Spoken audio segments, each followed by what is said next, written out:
Welcome back, everyone, to the Splash Recap Podcast, year number 3. This is the very first podcast of the 2025-2026 school year. I am so excited to get started. This year so far is going crazy.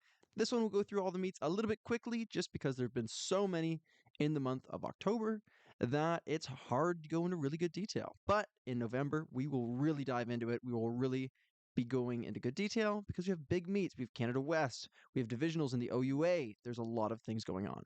So before we get started, the Splash Recap podcast is brought to you by Swim Nerd Canada, makers of Canada's #1 digital pace clock. The Swim Nerd Pace Clock comes in both Wi-Fi and Bluetooth options, making it the smartest clock on the market and a must-have for leading swim programs. Please visit swimnerdcanada.com for more. All right, so we are going to start in the OUA. The reason for that is because they had the one and only meet in September, which we're going to cover today. So in September, we had Western versus McMaster, and that was at Western. So on the women's side, McMaster's women won over Western, 117 points to 87. And on the men's side, Western got the win, 122 to McMaster's 87. So what a great meet to start off the year. Number one, you have two of the biggest teams in the OUA. You have McMaster and you have Western. Western, who's just been an absolute measure of excellence for years in the OUA, while Mac has been up and up and up, striving to get in that top 3, which they did last year, and now probably trying to push even harder. One day, they might hope to take down Toronto and win a provincial championship. So good to see this meet every single year. I love it. So this is a huge win for McMaster's women. It looks really, really good for them to challenge for third, second, not quite first place yet. They're not quite able to challenge Toronto yet, but it looks really, really good for them to have a good year and to medal at OUAs as a team, which is excellent for the program. Now, on the men's side, Western absolutely got the win on this one, which, of course, looks really great for them to also medal at OUAs again. The question is, this year, as most years, it will likely be McMaster, Western, and Waterloo fighting for second and third. Which two get medals on the men's and on the women's side will be tough to say right now.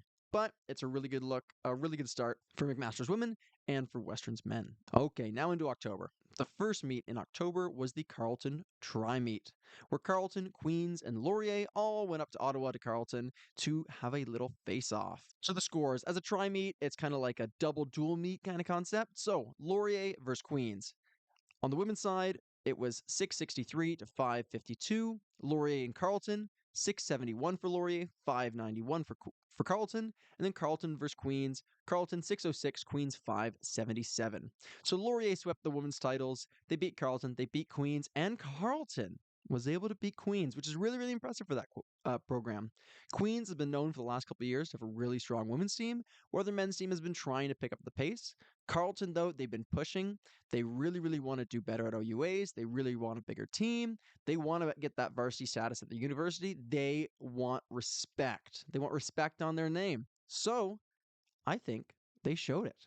I think at the home crowd, not necessarily getting close to Laurier on the women's side, but not being that far away and being able to beat Queens is a really great start for this program. For Queens, I don't see any red flags yet. I wouldn't be panicking. I wouldn't be freaking out. You guys are still in a great spot, but Carleton, great start for the year. And of course, Laurier taking down Queens and Carleton. They've really struggled in close battles at OUAs and at divisionals against Queens the last couple of years. So seeing them very handily by over 100 points taking down the Gales is a really good start for that program. On the men's side, Laurier 699 to Queens' 378.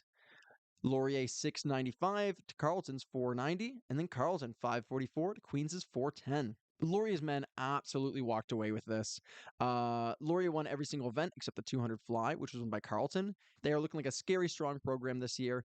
In Division 2, I think the only team that will challenge Laurier's men's team is, of course, the University of Waterloo. On the women's side, they will be challenged by Waterloo and by Guelph, but they are still looking really good. Carleton also looking great, being able to take down Queens on both the men and women's side. Queens, again, no alarm bells yet. You still got time, super early in the season. Let's see what they can do at divs, and then we'll have a way better look. On the women's side, it was more balanced, but Laurier still kind of ran away with it. Right around the same time, we had the Waterloo Guelph Toronto Tri-Meet, which was hosted by the University of Waterloo. So that's some short course yard swimming for those who are not familiar with Waterloo's pool. On the women's side, Toronto 307, Waterloo 209, Waterloo 264, Guelph 252, and Toronto 306, Guelph 210. So Toronto, of course, they're Toronto, right? They beat Waterloo. They beat Guelph. Less than 100 points by Waterloo and Guelph, but it was pretty one-sided. So Toronto, of course, looking super strong. However, Waterloo's women beating Guelph. That's interesting because last year at OUAs, Guelph's women were actually able to beat Waterloo's. Guelph finished fourth last year on the women's side at OUAs, while Waterloo fell all the way down to fifth. So Waterloo getting the win at their home pool looks really good for that program. But Guelph was not far away, only 12 points. So they are still right there, still gunning for that spot, and still are willing to battle Waterloo. Now, on the men's side, Toronto 313, Waterloo 269, Waterloo 350, Guelph 232, Toronto 343, Guelph 235. Again, Waterloo ran away with it. That Toronto Waterloo score might look pretty close, but it's not. No one's touching Toronto this year. We aren't quite to that point yet that someone could take them down. Hopefully, in the next decade. Everyone loves an underdog. There's nothing against the University of Toronto, but I would love to see someone take them down. Waterloo also beating Guelph.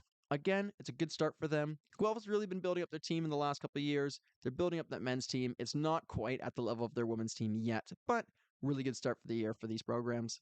Next up, Toronto versus McMaster. I was really excited for this meet. I wanted to see what McMaster could do against Toronto just because they were able to beat Western. How close could they get? And, McMac is a great team, but they are not close to the number one in the OUA.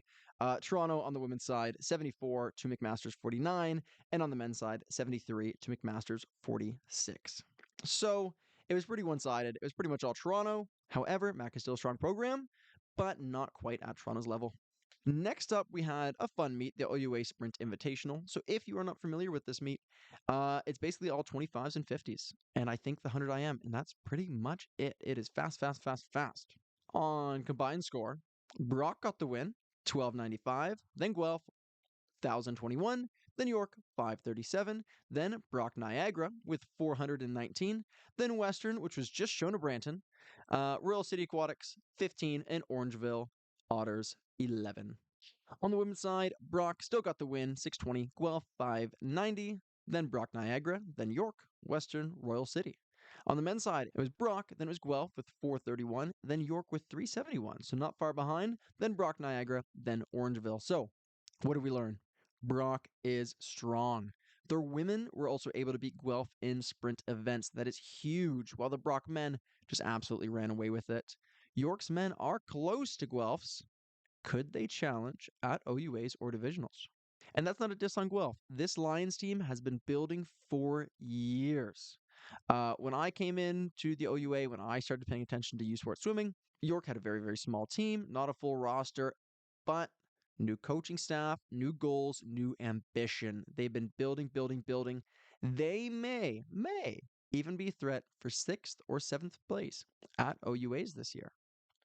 We'll see even more at divisionals, which at the time of recording is only 2 weeks away. Will I get this podcast out before then? That's my goal. So we'll find out. All right, next up, this one you could put in the OUA, you could put in the RSEC. I put it in the OUA. Sue me. The Ottawa Tri-Meet. So this was hosted by the University of Ottawa. On the women's side, Ottawa 208, Waterloo 173, Carleton 81. What does that show us? That the women's side was pretty much all Ottawa. Waterloo wasn't that far away, but Ottawa was able to get a pretty definitive win, which just shows us that Waterloo's women aren't quite to Ottawa's level, but they were able to beat Guelph earlier. So, again, they're looking strong.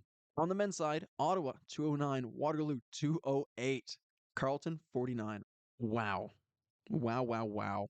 Waterloo's men gave Ottawa a good run for their money, a good challenge. Ottawa is the clear number 2 in the RSEC, which is the Quebec Conference, if you are not aware. And the RSEC is fast. Which conference is the fastest? That's a whole debate. We'll get there later. If you'd like, leave a comment if you would. But it's a really good sign for Waterloo's men's team to be that close to Ottawa. They may challenge for that number 2 spot in the OUA. We've not seen Waterloo versus Western yet. We know that Waterloo can't beat Toronto yet. Maybe in a couple of years, but not yet. So maybe. And if you're curious about Carleton, they did great. However, they are kind of stuck in that meet with two absolute titans, two behemoths of U Sport swimming. With their Carleton, they're getting there. They're building. They're doing good, but they aren't at Ottawa or Waterloo's level yet. Next up, we have the Badger Invitational. So I calculated these results myself. So if you don't like them, my bad. I'm sorry. I want to say when I calculated these results, I used the OUA/divisionals format, so top 16 get points, and I didn't include the relays. And the reason I didn't is just because McMaster didn't race any, and that just kind of threw the scores way off. And like, this isn't an accurate reflection of the teams, just because McMaster wasn't in those relays. So I didn't include the relays at all. On the women's side, McMaster got 664.5, number 2, Guelph 619, number 3, Brock 418.5, Laurier 325, and number 5, York with 47. On the men's side, we had McMaster with 769, Laurier 540.5, third Brock 445.5, fourth Guelph 284, and 5 York 93. So what does this show us? McMaster won the meet. McMaster had the best women's team. They had the best men's team. They were very, very strong. They were strong at all events. They kind of swept pretty much everything. They were really good. Now, Guelph's women surprised me. I won't lie. Maybe the Waterloo tri-meet was a fluke. Maybe it just didn't best represent their skills. I also didn't have time to do a deep dive into what swimmers were there, so maybe the whole team wasn't there that day. But Guelph being that close to McMaster is a really good sign for that program. At OUAs, when we have more teams, more people, they might be able to fight Waterloo again and steal that fourth place position. I don't think they'll break into third, just because McMaster and Western, they're really, really strong, but they'll definitely be in a battle with Waterloo. We know Brock's women can beat him in the sprint events, as we saw at the OUA sprint meet, but in all the events, because pretty much every event was swam at the Brock Invitational, we can see that Guelph will beat the Badgers. Laurier not too far behind on the women's side, and then York. Again, they're a team that is still rebuilding. They're looking really strong, but they are still not quite there. On the men's side, again, McMaster ran away with it. Laurier and Brock, super close. Super, super, super close. Laurier and Brock's men's team are basically tied, and we will see that little spoiler for you in November as well. Because in the meet in November, if you follow on Instagram at Unis from Canada, Brock and York actually came to Laurier in November, and their men's team were basically tied. They're very, very strong. Laurier has the slight edge, but those programs are going to be so fun to watch this year, and it's going to be a fun battle of OUAs. Can Brock take Laurier's fifth place spot? Can Laurier try to take Waterloo's fourth place spot? I don't know. We are going to see, and it's going to be a lot of fun. Then we have Guelph. Again, men's team still rebuilding. They're in a bit of a rebuild, but they are getting stronger. And York, 93. Then we have the big one. The one that has made me set up my camera and everything else because I want to do a video about it. The Battle of Waterloo. And I'm saying it's a big one just because it's a lot of fun. This is a fun, fun, fun meet. And if you don't know, the Battle of Waterloo is done in all sports. And whoever wins more competitions against each other, Laurier or Waterloo, they get this big trophy that says Battle of Waterloo, and they do it every year. But the actual Battle of Waterloo, I believe, according to my stellar research, Laurier has not defeated Waterloo since 2011. It may have been 2014. So let's get into it. Women's side, Waterloo 637, Laurier 579. And then on the men's side, Waterloo 694, Laurier 632. Again, what I took out of this is that Laurier is looking strong. Their men and women kept it relatively close to Waterloo. But I will admit, Waterloo, before you come at me, because I know you will, some of Waterloo's best athletes were not there due to midterms. But it was still relatively close. I wouldn't say Laurier got blown away. I wouldn't say Waterloo ran away with it. I would say it was relatively close. Definitely Waterloo had the edge. They won pretty much every event, with Laurier typically being second or third. But again, it was a fun meet. I enjoyed it. It was a good time. I think Laurier is going to really try to challenge for that number 4 spot in the OUA, but I'm not sure if they'll get there this year. Maybe if they still had Kent Goney. Shout out to Kent Goney. Love you, buddy.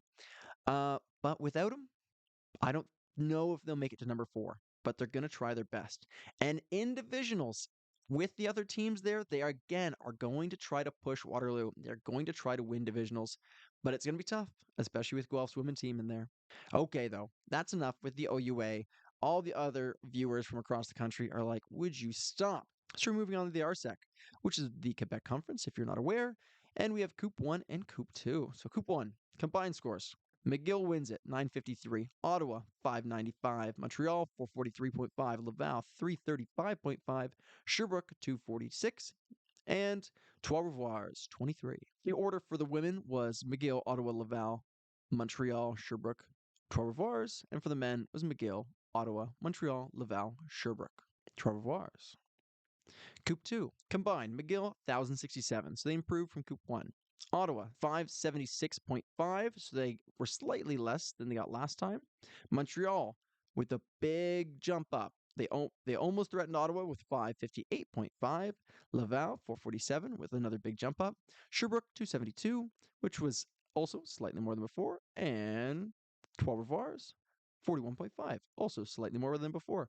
The order on the women's side was McGill, Montreal jumping above Ottawa, then Ottawa, Laval, Sherbrooke, Trois Rivières. Men's side, McGill, Ottawa, Montreal, Laval, Sherbrooke, Trois Rivières.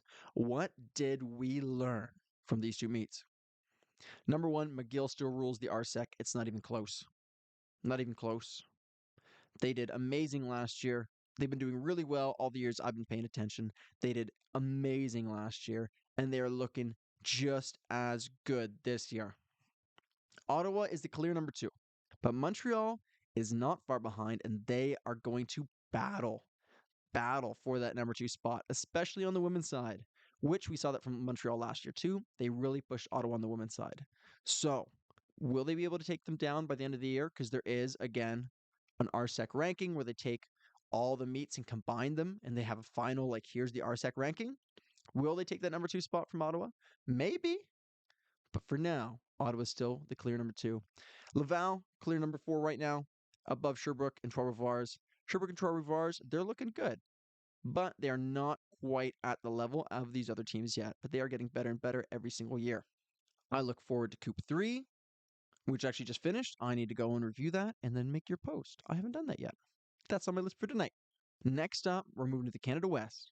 First off, we had Manitoba versus Regina. I was so happy when I saw this meet because these are two teams that are relatively small and underrepresented, and I think they're great. I've chatted with some of their coaches, some of the swimmers. They are genuinely great. I love them. So, combined score 814 Manitoba, 517 Regina. Women's side, Manitoba 389, Regina 246. Men's side, 425, Manitoba 271 for Regina. So Manitoba beat Regina. Okay. Both threw down a lot of solid times. Both had a lot of good swims. I really enjoyed looking at it all. We need to see these teams against other teams just to get a better analysis. Can Manitoba challenge Victoria at Canada West? Can Manitoba try to get in that third place spot? Probably, especially I think on the women's side. They have a good shot. But Regina is also looking good. I think they're going to be closer to everyone else than they were last year. And I think it looks really good for the program over the next couple of years. I think they're going to do really, really good things. I am excited for them. The other meet in Canada West this month of October was the University of Calgary Dino Invitation, or how I like to call it, the Battle of Alberta, because I love storylines in swimming. They're so much fun. However, they did not upload the final results to Meet Mobile. And then I sent them a message on Instagram, and I probably should have also emailed the coach, but I didn't. But I sent them a message on Instagram asking if they had final results, and they didn't answer, which was heartbreaking. I'm not going to lie. So unfortunately, I don't have the final results for this meet. However, this is what we saw from the end of day two, and this is likely the same now. Calgary was in the lead, right? Calgary was the stronger team last year as well. I would love to see the final scores because I think this meet may have been closer than some expected, but Calgary definitely ran away with it. The University of Calgary Swim Club was also there, and according to day two scores, they are actually in second above of Lethbridge, but they are also a stacked team. So, Calgary's looking strong. Lethbridge is looking good. I want to see final results. Please send them to me if you have them. Thank you very much. Moving on. our very last conference. We have the AUS, which is the Atlantic University Conference, and the only meet in October was the Mount Allison Invitational. On the women's side, Dalhousie got the win 925, Mount Allison second 646, and the University of New Brunswick 308. On the men's side, Dow won with 955, University of New Brunswick 442, and Mount Allison 279. So the AUS is still Dow's conference, right? Acadia went under, unfortunately. Absolutely heartbreaking for those swimmers for that program. Acadia was the only school that could really, really challenge Dow at the moment. So, especially with them going under, I know a lot of them transferred to Dow because, again, it's still in Nova Scotia, it's still close to home. A lot went that direction. So, Dow is going to be just absurdly strong in the AUS this year, and it's the AUS's conference. Dow is kind of the king of the AUS at the moment. However, I want to see some teams push them. And I think maybe not this year, but I think in the next couple, I think they will. Because Acadia was able to do it. I think UNB or Mount Allison or Memorial will be able to do it, giving a couple years. So UNB and Mount A are currently just living in Dow's conference, unfortunately at the moment. But I think they're going to push Dow harder in the coming years. UNB and Mount Allison right now, they're two great teams to go against each other because they're at a similar level. They have a lot of good swimmers. They swim some good times, some fast times. They're really fun to watch at AUS. I love seeing them get medals. I love seeing them have fun. They seem to have really good team cultures, at least when I'm watching a live stream. And I'd love to go out there and watch it one day. So, in conclusion, that is the U Sports swimming landscape right now for October. In the future, I'd love to make this a weekly show, but for now, this is all the time that I have. I really hope you enjoyed. Again, leave a comment if I missed anything. Let me know if you find the final scores for that Calgary Dino meet. And before I end it here, we would like to thank Swim Nerd Canada and their digital and programmable pace clocks for sponsoring our show. Again, visit swimnerdcanada.com to learn how to get your program a Swim Nerd digital pace clock. Thank you all for listening. I hope you enjoyed, and I will see you in the next one. Goodbye.